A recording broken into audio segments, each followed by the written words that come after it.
comedian and actor Russell Brand has been accused of rape, sexual assault and emotional abuse during a 7-year period at the height of his fame. I was pushing him away, and he wasn't backing off at all. The relationships I had were absolutely always consensual. Is there another agenda at play? Russell Brand, one of Britain's most famous comics, is being accused by several women of rape and other sex crimes. Brand denies the allegations, which were made not to the police originally, but to journalists who had been investigating him for years. Brand suspects the allegations are part of a conspiracy to stop him talking to his millions of followers online about the secretive forces that really run the world. Now, later in the programme, we'll be hearing from Georgina Baillie, who dated the comedian years ago. She admits Brand did hurt her feelings, but is not the monster they say he is. But first, here's a quick reminder of how we got here. He reached his hand behind the car seat and was holding my hand behind the seat like my mum does when she's in the car. And it made me feel like, I felt very small. I felt like a little kid. I felt like I was groomed for sex. By the end of it, I was like, oh my God, he raped me. Comedian Russell Brand has been accused of rape and sexual assault by multiple women. They're grave allegations reported meticulously by exemplary journalism, but they remain at the moment accusations. These allegations pertain to the time when I was working in the mainstream, when I was in the newspapers all the time, when I was in the movies. I was very, very promiscuous. Come on! Everyone does it. Don't be afraid of your own sexuality. Do be a bit afraid of mine, though. Women were throwing themselves at Russell. I've an eye for the ladies, which you know. Which is why you ran the place out with talent. We all kind of have questions to answer as a culture about why someone like that was allowed such a free rein. During that time of promiscuity, the relationships I had were absolutely always consensual. In the noughties, sex was his brand. In recent years, Brand has reinvented himself on YouTube, and he claims the media investigation and assault allegations are an attempt to shut him down. And to see that transparency metastasized into something criminal that I absolutely deny makes me question, is there another agenda at play? He is a threat to all of these newspapers. When he was the left-wing darling, everybody loved him. Now that he's interviewing people like Tucker Carlson and interviewing Ron DeSantis, the press hate him. He's been dropped by his agency and his publisher, and YouTube has stopped him from receiving money off his videos.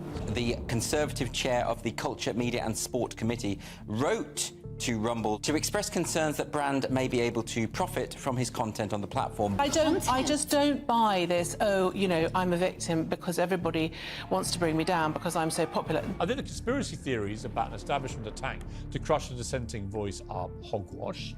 But I can't think of a better way to fan those conspiracy flames than for a parliamentary committee to intervene like this. It becomes like trial by the media, which I just think is wrong. This is an episode of He Said, She Said. If he's denied it and we can't do anything about it, what exactly are we supposed to do? Your opinion sucks on this. We weren't in the room. We don't know what happened there. We don't need to knee-jerk condemn him, and we don't need to knee-jerk condemn them. I'm just... There is a way of doing this.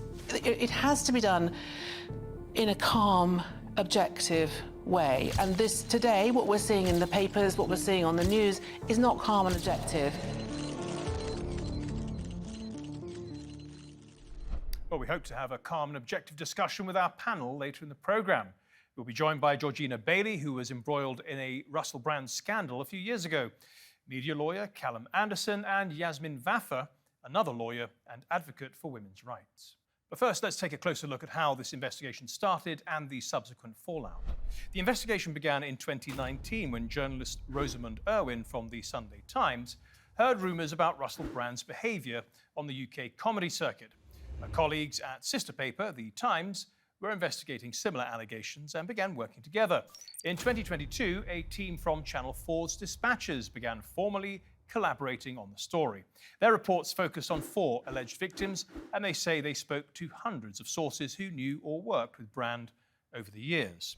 Rosamund Irwin was asked why she was reporting allegations and not just passing them on to the police, whose job it is to investigate such crimes. We're publishing allegations. I'm not a police officer, I'm not a judge, and I'm not a jury sitting on any claims to decide ultimately whether they meet a criminal threshold. But what I do believe is that journalists have a duty, particularly in stories that we're talking about, hiding in plain sight. The fact that Russell Brand's accusers are able to remain anonymous doesn't sit well with some, including his most ardent supporters. If that is what they've got after 4 years of a joint investigation by the Times newspaper and Channel 4, those 4 flimsy allegations from women who choose to stay anonymous, so there is nobody that can counter their version of events. It's nobody who can say, well, hang on, I was there on that occasion. And this is the thing. Do you have any sympathy for these women? There are 1.1 million. Do you have any sympathy for these women? Every year, there are 1.1 million people who are sexually assaulted in this country.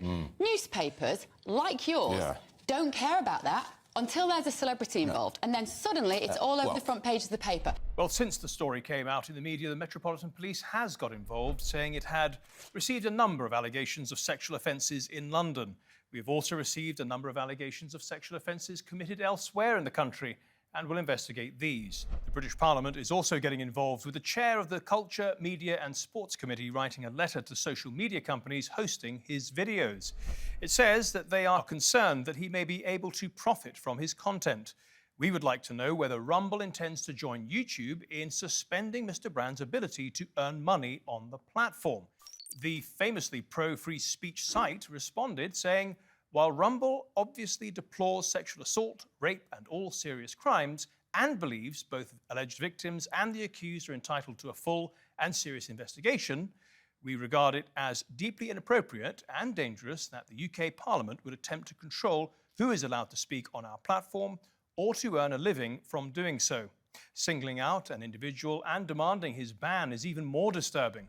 By now, you're probably aware that the British government have asked big tech platforms to censor our online content, and that some online platforms have complied with that request. That's why I'm asking you to follow me on Rumble. Rumble have made a clear commitment to free speech, and Rumble is the primary platform that we will be streaming from. Well, X's owner Elon Musk is pretty annoyed with Russell Brand for that video, complaining that it is rather disappointing that he is exclusively pushing Rumble when X has supported free speech just as much.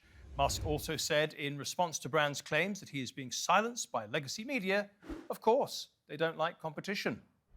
And it's a competition that Brand appears to be winning. He has over 11 million followers on Twitter, nearly 6 million followers on Facebook, and 3.8 million followers on Instagram. And on YouTube, where he has 6.7 million subscribers, his videos have been watched over 1 billion times. In those videos, he accuses the mainstream media of colluding with governments and big business to deceive and control the public. In return, the mainstream media has branded him a dangerous conspiracy theorist. Here's a quick sample of the things he talks about. Hello there, you 6.5 million awakening wonders. Thanks for joining us on our voyage to truth and freedom together. We need connection. Liar, liar, house on fire. Not just the house, maybe the whole world. This war is a simple black and white thing. Either Putin is evil or NATO started it. But when did the war in Ukraine really start? And who really started it? Good news, the coronavirus pandemic is in decline. Bad news, the Great Reset, where you will own nothing and be happy, is being brought about by economic policy decisions made by your government that will facilitate the advance of the most powerful interests on earth. Oh? The mainstream media are preventing their own medical experts from accurately reporting on potential COVID problems. Meanwhile, they continue to repress information about vaccine efficacy. This is what happens when you politicize information and create a category called disinformation, which essentially gives you the opportunity to censor. Time for some truth. Okay, time to bring in our guest now, and today we have Georgina Baillie, who dated Russell Brand a few years ago. We also have media lawyer Callum Anderson, and finally we have Yasmin Vafa, a human rights lawyer and executive director of Rights for Girls. Welcome to all three of you. Georgina Baillie, I'd like to start with you, and I need to set the background, of course, set the scene for our viewers around the world. You were dragged into one of the biggest scandals of Brand's career when he and his co-host called your grandfather on the phone and left an obscene message about his relationship with you, and then broadcast it on BBC Radio. Now, despite that awful incident which resulted in him being fired, You say he's not the monster portrayed in the investigation by the Sunday Times and Channel 4. So then, what is your experience of him? Well, can you hear me okay? My experience of him is he's not a monster in my own personal experience. I'm not discounting anything that any other woman has been through. But I never saw that side of him when I was seeing him. It was a very long time ago, and he actually made an amends to me because we're both in recovery, and he explained that he wasn't working a program, he was cross-addicting, he'd stopped heroin but moved on to sex, which is quite common in addiction. People do cross-addict. And I think when you make a mistake, you are expected to make amends for that. And I'm hoping that he will continue to work his program like that and make amends to people. I mean, you understand he's accused of rape and other sexual assault. And of course, nothing you can say will take away those allegations. We're just asking you for your experience. But you also know a lot of people in the industry as an actor yourself, and you've spoken to a lot of other women who have spent time with him, shall we say. Have you ever heard in that sort of community any similar allegations made by any of those women against him? So girls that I know, nothing like that. And I'm not saying that the survivors are lying, because I wasn't in the room and I don't know. And I tend to believe survivors in most cases because I know what it feels like to not be believed. But I have to say, from my own personal experience and from my friends' experience, nothing like that happened. But I could see how it might at the time because he wasn't very well. His PA said in the documentary that she never worried that he might be the type to rape or sexually assault a woman because so many women went to him willingly. Is this how you see it too? Well, I definitely went to him willingly, very willingly. I was 20 years old. I wanted to sleep with a celebrity. And now as an old lady of 38, that freaks me out. Just the thought that that was my biggest ambition back then. But really, he didn't need to rape anyone because it was his drug of choice was women, right? And he had that on tap as much as he wanted all day, every day. And I'm sure that within the vast number of dalliances he had with these women, he probably wasn't a perfect gentleman all of the time. And that's just odds, the odds of that. Yasmin, Georgina isn't the only person to say that because Russell Brand was very attractive to many, many women, it's unlikely that he ever needed, in inverted commas, to rape somebody or to sexually assault them. When you hear that kind of reasoning, what do you make of it?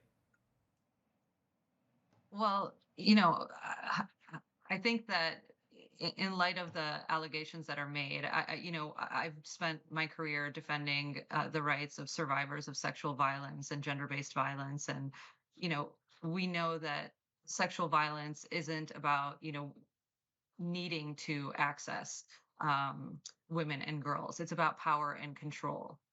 So it's not so much about men who are shy and can't get a date. It's about accessing power and being able to, feel that sense of ownership over, women and girls. And so in these cases, I think the allegations have been really thoroughly investigated, and I think they're incredibly credible. And so I think, ultimately it'll be up to authorities and the courts to decide if they rise to the level of criminality, but I think that they ought to be taken seriously. And I think the survivors that have come forward have made very credible claims. Yeah, speaking of it rising to that sort of level where the police investigate, there'll be a couple of objections which some people will feel are valid.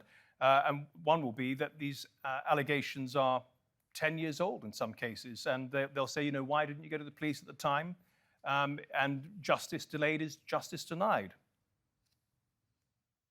Well, I think It remains to be seen. We have what are known as statute of limitations in many jurisdictions. I know in the United States, we have many jurisdictions that are amending their statute of limitations laws and policies in light of the fact that there is now a whole body of evidence that many survivors don't come forward with their histories of abuse and exploitation until they are well into adulthood, in some cases in their 40s.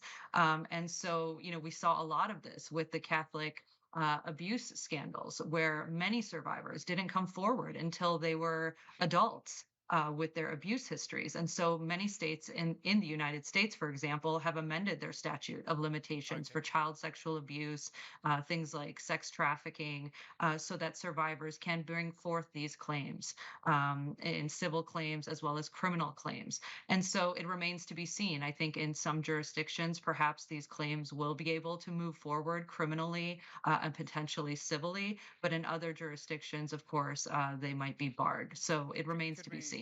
Could we take a look at one of the most well-documented allegations, if you like, that appears in the documentary? And it comes from a woman with the pseudonym Nadia. Now, she provided journalists with a letter from a rape treatment center back in 2012. And it details the alleged assault and says she reported that the situation for her was even more complicated due to the assailant's celebrity status.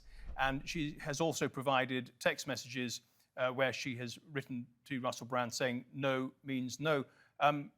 How useful is that evidence in any potential prosecution going forward? Well, I think it'll depend on a number of factors. I think this was a case that took place in Los Angeles. So I think, we'll have to look at the specific laws in California. But yes, I think that there was forensic evidence in this case. I think the forensic evidence was frozen. Again, it remains to be seen if that evidence was retained. I know at the time the investigation claims that the survivor declined to move forward with prosecution and filing a claim because she didn't want to have her name dragged through the mud, as she put it, because of Russell Brand's celebrity status. So it remains to be seen, of course. But, I think that is one of the most well-documented cases. Of course, we've seen a number of the text messages that they've exchanged where Russell Brand acknowledges some sort of wrongdoing, apologizes profusely for his actions.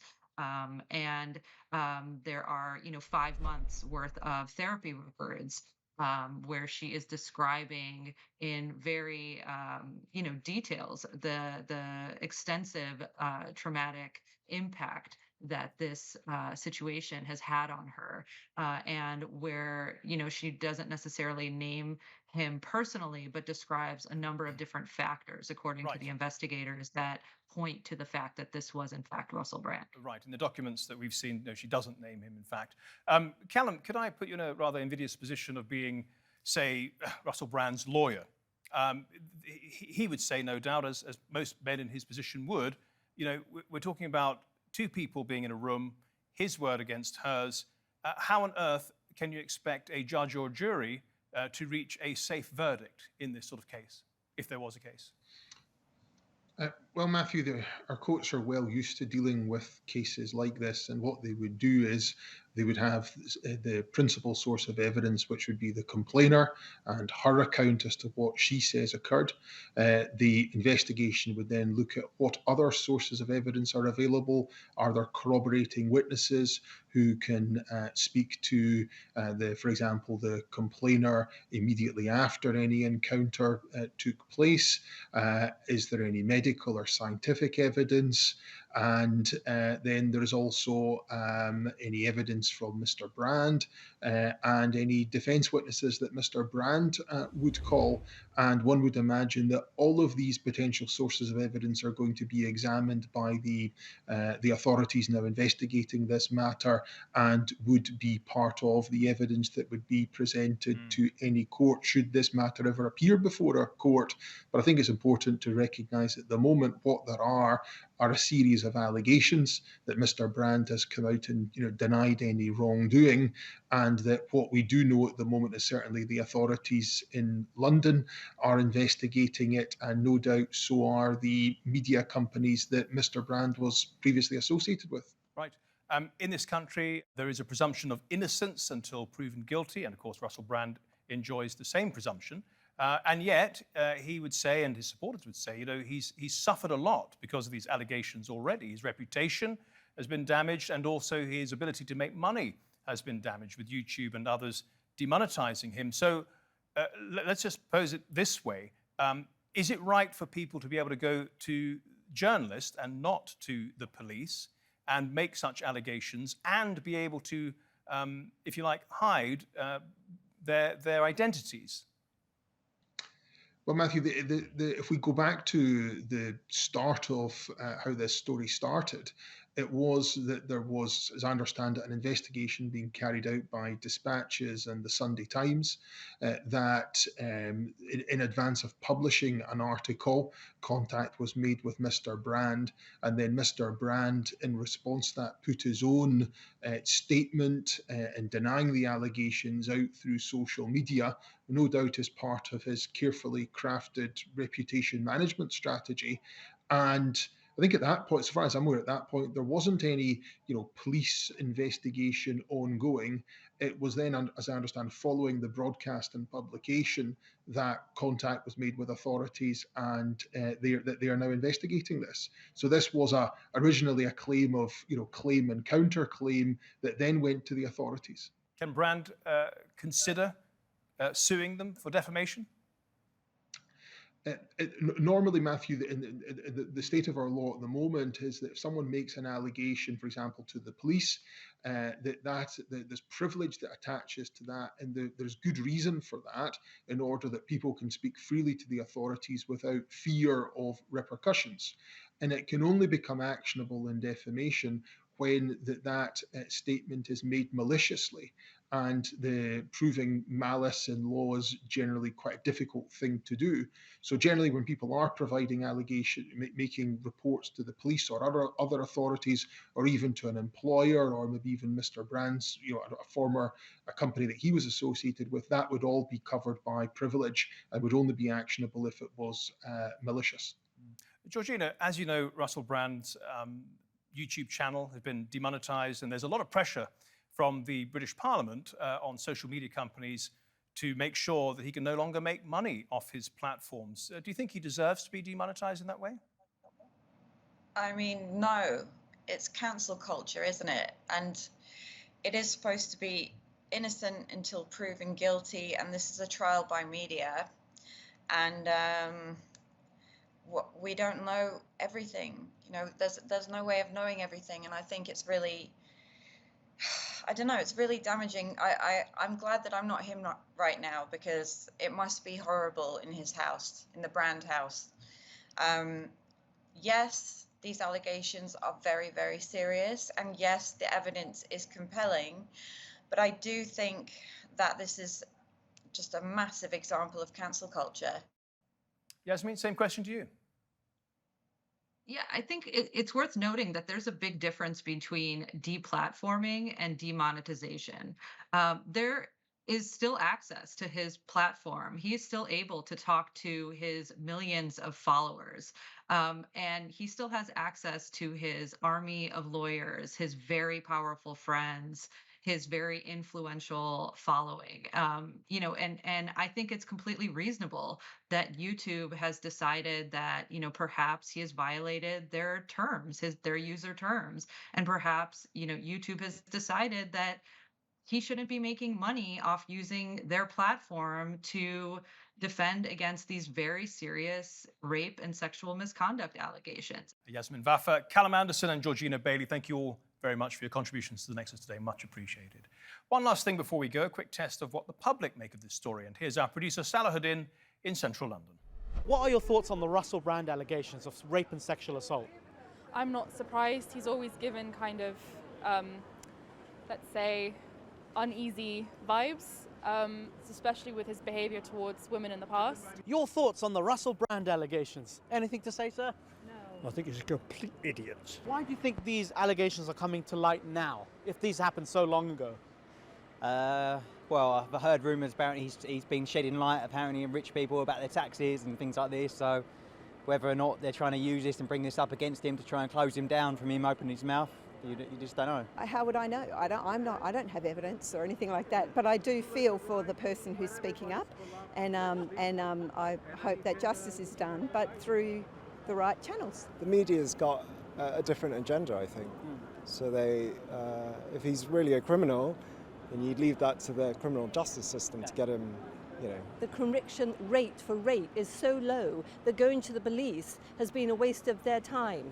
So we're hoping that this additional publicity is going to empower women to go to the next stage and to voice their concerns. And the whole issue comes to the surface, and these people are not allowed to get away with it. You heard the conversation he had with Savile on Radio 2. The BBC's just down there. You know, we've all got blood on our hands.